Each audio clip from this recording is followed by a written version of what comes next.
is Freetalk Live. We're at Anarchapulco 2018, almost about to wrap it up, the weekend here, and what better way to do it than with one of the founders of the event, Jeff Berwick. The Dollar Vigilante is with us yet again. Hello, Jeff. Hello, guys. Let me turn you up there. You're soft-spoken. Yes, I am.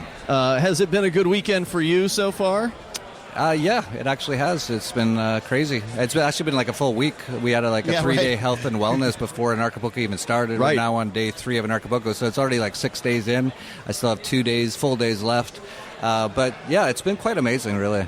This is a huge event. I mean, it went from large last year of like maybe 400 or so, I believe, to now, 1,700 people? I keep hearing the number go up. I think it's somewhere between 1,400 and 1,700, something like that. Well, so I was at the first. I actually helped MC the first Anarchapulco 4 years ago.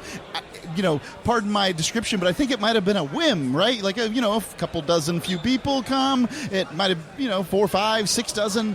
And it was so much fun. Everybody's like, oh, Jeff, you got to do it again. It's so great. And then you start putting together a team and that kind of thing. Number 2 is a real event. Number 3 starts showing, oh, my goodness, this thing's going somewhere. Now we're at number 4. It's tripled in size. The biggest event. I mean, this is as large as the largest. This is 4 years. Well, as we've been saying, this has taken the mantle of the must-go-to, must-attend party, networking, convention for the Liberty Movement out there. It used to be PorcFest, and it isn't anymore. It's got to be Anarchapulco. Yeah, I love PorcFest as well, but yeah, this has definitely taken on a life of its own now, and it's very international, which would be a big difference. Yeah. Oh yeah, it's like I see the people, I see the people buying coming in. It's like Germany, Japan, Israel, Ireland.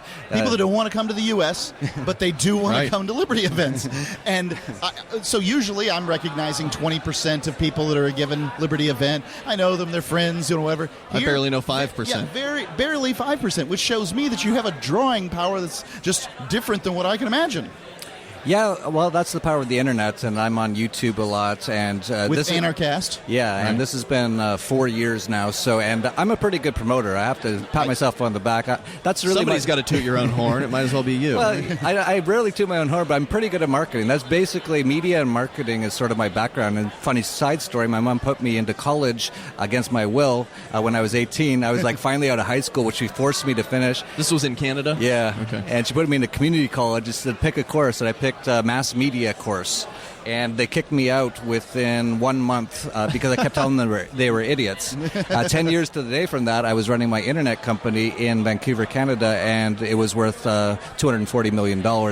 And then I went off and traveled the world after that, learned about libertarianism, anarchism, Austrian economics, and decided I had to get back into it and start telling the world through the Dollar Vigilante. Right. Soon after that, I was like, no one's talking about anarchy back in 2011. There's a few people, but hardly anything. Right. No one had any good shows that had any production quality. And that's a big part of marketing and media is you have decent quality, like your guys' show is top quality. If it was scratchy mics, no one would want to listen to much. Right.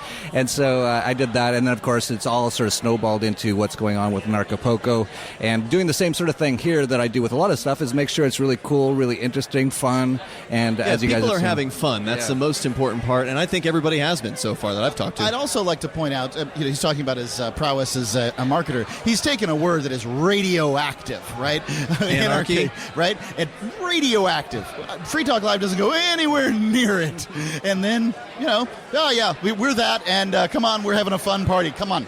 And Cynthia McKinney's here. How many Congress people are at your event? U.S. Congress people are at former U.S. Congress people are at your event? I mean, 2. You've got 2 at least. Ron Paul, right. Cynthia McKinney. We've got the leader of the Libertarian Party of Canada, Tim Moen, who's a hardcore anarcho-capitalist. Really? Yeah, so it's really attractive. That's the whole point of what I wanted to do with Anarchapulco and Anarchast as well, is try to bring in more people into the movement, you can say. I don't even see it as a movement. For example, a lot of people say we're the resistance. I say the government and the state are the resistance. They're stopping humanity from reaching its full ultimate potential. Sure are. And if I sit down with anyone in the world except for possibly sociopaths and hardcore politicians like Barack Obama or whatever, I can pretty much convince them they're anarchists within a couple minutes, because really I sit down and I say, do you believe it's good to use force against people to get what you want? No. Nope. Within a few questions, I'm basically like, you're an anarchist. They're like, oh, I didn't realize that's what it was. And it's like, yeah. And then you kind of explain. They go, but why do we need the government? We need it for roads. I'm like, we have all the roads. I love the roads. Suck. I'm like, have you noticed? There's roads everywhere. We have roads. Who's going to maintain them? Different story. But in general, I want to bring in different people from different. We have artists, we have rappers, we have Wu-Tang. Wu-Tang Clan, by the way, contacted me 2 weeks ago out of the blue on WhatsApp. I got a WhatsApp from Wu-Tang, and I used to be a big rap fan back in the 90s. I was like, what? And the guy's like, hey, dog, we want to contact you, dog, because we want to learn more about crypto anarchy, bro. All right. And I was like, come on down, and spread the word. I can tell you, in my long and varied life, I have never gotten a text from a rap artist wanting to come hang out with me. Well, you've made something that's attractive. You made something that is an absolute success. We talked to Nathan Freeman, who is the other major co-organizer here, and he's talking about you guys have already nailed down the room for next year. It might be moving into the big room with like 3,000 seats, so you may be having even more tickets available for 2019, which I believe he said are going to go up for sale. Is it right after the conference is over? If we do what we plan, we want to offer everyone at the conference to be able to buy first, because we sold out 2 months before this one. So we want to make sure that they all can get tickets again. Because everybody wants to come back. I mean, yeah. And they want to bring their friends, too. Yep. And so, people often ask me sort of off the air, hey, is different events or different things, different products, stuff like that.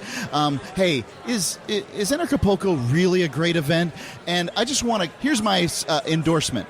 Jeff, we didn't take any money from you to come to this event, right? Like they're paying for the hotel. Took care of hotel and airfare, and thank you so much for that. I appreciate that. But you didn't pay Freetalk Live. Ian and Mark, we didn't ask for it either. Put money in our pockets for this. We wanted to come because this is so awesome, and we want to come again. Please let's figure something out. We want to be here again. It was a great job. So man. Great job. And the party, by the way, was incredible. I don't know if you were there, right? There was the party at the poolside, and so there's even things that are happening sort of unofficial to Anarchapulco. One of the guys who apparently moved to Acapulco after the first year, he's just opened his house up, and there must have been 200 people there. Yeah, it's every year we have a certain percentage of the audience just stays. And it's kind of funny because before the conference, every year they always put out a U.S. government travel alert warning on Acapulco. Right. And a lot of people get all worried. Murders. And then they come down here and they're like, this isn't what they say on the news. And then what happened to me? My wife and I went out to a taco truck. So we walked through a Mexican neighborhood in Acapulco to get to a taco truck. We had some of the best tacos. Yep. The first bite of every one of these tacos, and they're tiny little things, I'm going, making noises at her. And, so I had such a wonderful time. I tip everybody, the cook, everybody. I'm walking away. I forgot my computer bag at a taco truck in some neighborhood in Mexico. Yep. The guy is running after me. Senor. Not surprised at all. That happens all the time. I even had this people is the dangerous place where everybody's getting murdered. Some idiot American forgets their laptop out in the street. And they bring it. Though?